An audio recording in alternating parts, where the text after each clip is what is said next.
welcome. I'm so glad that you're here today. This is the very beginning of one of my new favorite books called Ungifted by Gordon Korman. Today we're going to read chapter 1. Let's jump in.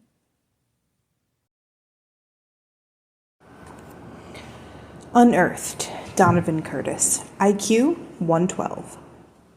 I want a refund from Ancestry.com. They trace my family all the way back to the Revolution. And in all those forefathers and foremothers, aunts, uncles, and cousins, there was nobody like me. No big mouth hung for treason, no class clown who they stuck in the stocks and threw rotten vegetables at. The closest match was this guy in the Civil War, who jumped off a battlement, whatever that is. And he only did it because the Union Army was firing on Fort Sumter. That's what they put on his tombstone anyway. Sounds like a pretty good excuse to me. I did things like that. If there were any battlements in my neighborhood, I'd probably jump off them all. And not because of any army. I'd do it just to see what would happen. Reckless, my mother called me. Poor impulse control. That's the school psychologist. You're going to break your idiot neck one day, or someone's going to break it for you. My dad. He was probably right. They were all right. But when the thing is right there in front of me, and I can kick it, grab it, shout it out, jump into it, paint it, launch it, or light it on fire, it's like I'm a puppet on a string, powerless to resist. I don't think. I do. It can be little things, like throwing darts at a pool float to test my sister's swimming skills, or spitting back at the llamas at the zoo. It can be more creative. A helium balloon, a fishhook, and Uncle Mark's toupee. It can even be the smart alecky comments that got me voted most likely to wind up in jail in my middle school the last 2 years running. Our fans are great. Our team is nifty. We're going to get blown out by 50. See, that was probably not the wisest thing to say on the day of the big game against our basketball arch rivals, Salem Junior High. But I didn't just say it. I broadcast it all over the PA system to the entire school. I don't know why I did it. The cheer was already fully formed in my mind. The poster advertising the big game had planted it there. It was definitely going to come out. Why share it with only the two Daniels, who were with me in the office awaiting sentence for our spitball war, when there was a perfectly good microphone a few feet away, unattended and live? Okay, it wasn't live. I had to flick the switch. I even had pom-poms. Well, a crumpled piece of paper for sound effects. The howl of protest that went up all around the building surprised even me. It was like I'd gone from house to house, poisoning everybody's dog. It was probably for my own good that I wound up in detention. If I had been free in the halls at 3:30, I would have been lynched. The sense of humor at Hardcastle Middle School didn't extend to their precious basketball team. "Why'd you say we're going to lose, man?" asked Waylon Kaiser, starting center, peering down at the top of my head from his 6'4" vantage. Why? There was no logical explanation for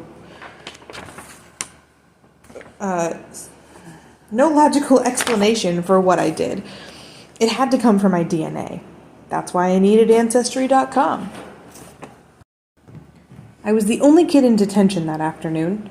All crimes had been forgiven in order to pad the audience for the big game against Salem, which had to have already started. All crimes except mine, dissing the basketball team. Even the Daniels, 2/3 of the spitball war, had been cut loose while I was doing time. The Daniels weren't at the game. I knew this because they were skulking in the bushes outside the detention room, making grotesque faces at me through the window. If they could make me laugh, and it wasn't easy to hold back, I'd be in even more trouble. As it was, Mr. Fender was checking his watch every 30 seconds. He wanted to be at the game, not babysitting me. Finally, he could bear it no longer. "I'll be right back," he told me sternly. The instant he was gone, the window was flung open from the outside. "Come on," hissed Daniel Sanderson. "Let's get out of here." "He's coming back," I protested. "No, he's not," scoffed the other Daniel Nussbaum. "He's going to the office to watch the feed from the security camera in the gym. You've only got 10 more minutes. If he's any kind of basketball fan, you're golden." I was out the window like a shot, breathing sweet, free air. See what I'm saying? The open road called and I took it. This time I needed a little help. That's where the Daniels came in. They helped me a lot. They had helped me to the office with our spitball fight, and helped me to the PA mic by daring me to do it. With friends like them, sometimes I wondered why I would ever need enemies. I turned on them. Thanks for letting me take the fall alone. Your support was really touching. Nussbaum shrugged innocently. I couldn't take credit for your poem. It wasn't a poem, it just happened to rhyme. I've been meaning to talk to you about that, Sanderson put in. Don't you think that's kind of dorky? I mean, who rhymes anymore? Nobody, I conceded, except the entire hip-hop community. I bounced a pine cone off his head, which only made him grin wider. We were at the top of the hill, looking down on the gym we shared with Hardcastle High. The parking lot was jam-packed. A roaring cheer spilled out of the building. Man, you couldn't fit a Hot Wheels car in there, Nussbaum exclaimed, taking in the crowded lot. Salem versus Hardcastle is the place to be. Let's go check out the score, said Sanderson. We can see if our nifty team will lose by 50. Yeah, Donovan, nice school spirit, Nussbaum added, like he had any. We started down, the Daniels jostling each other absently. A kind of friendly belligerence came naturally to those two. Maybe they were descended from the Hatfields and the McCoys. I'll bet the Daniels had never checked it out on Ancestry.com. And then the moment was upon me. I must have passed the statue of Atlas 1,000 times, going back and forth on the campus of the Hardcastle Public Schools. Yet somehow it was like I had never seen it before. It was not the Titan's broad, powerful shoulders supporting the bronze globe of the world and heavens that seemed so different. But since when did Atlas have such a big butt? Seriously, I knew he was a Titan, but I didn't know that the most titanic thing about him was his caboose. He looked like a reject from The Biggest Loser. Suddenly, I was striding toward the statue in an almost trance-like state. I picked up a fallen tree branch and made my approach. Nussbaum noticed my zombie-like concentration. Dude, what are you doing? I didn't answer, and he didn't really expect me to. He knew me. They both did. I cocked back the branch and unloaded a home run swing. The impact vibrated up through my arms to my brainstem and into every cell of my body. The branch shattered in my hands. I have to say that this was always the best part of it for a guy like me. The split second the tomato hits the car. The very brief flight as I drop from the edge of the roof to the pool. The instant that the balloon lifts the toupee and the sun's rays glint off that shiny bald head.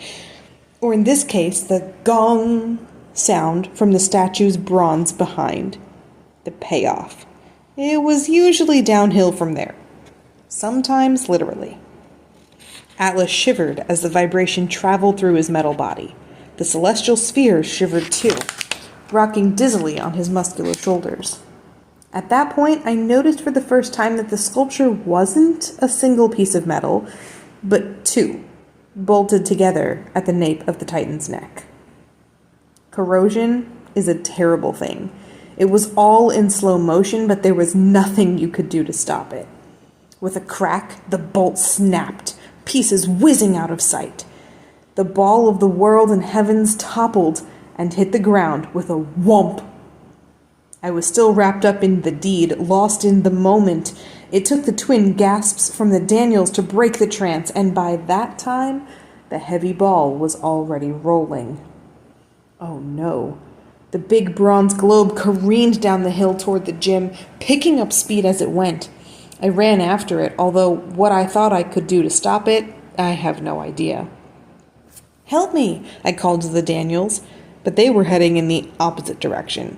They liked to watch me do stuff. They had a lot less interest in hanging around for the consequences. Heart sinking, I projected the course of the runaway globe. The prognosis was not good. It was hurtling straight for the parking lot, where a lot of innocent cars were waiting to get bashed in. Desperately, I threw myself headfirst at the juggernaut. When my shoulder struck the heavy metal, it felt like running into a brick wall. If it changed the direction at all, it was about 1/1,000,000 of an inch. Flat on my face now, all I could do was watch. The globe screamed down toward all that expensive machinery, bounced off an upturned curbstone, and caroomed toward the building. The cars were safe, but the world and heavens were now on a collision course with the basketball game. It pulverized the glass doors, sending up a blizzard of shards that obscured the entrance. I heard a very sharp whistle blast, like the referee was calling a foul on Atlas, or possibly me. There was another relative on Ancestry.com. He wasn't very much like me. I doubt I would have remembered him at all, except for his name, James Donovan. I'd wondered if I was named after him, although my mother claimed she'd never heard of the guy. He emigrated from Ireland in 1912, which would have been fine, except that the ship he picked was, think Atlas here, the Titanic. As decision makers, he and I were pretty much on the same level. But get this, he didn't die. He was plucked from the freezing water, alive. James Donovan was a survivor. If I'd inherited any of those skills, I had a sinking feeling they were about to come in handy.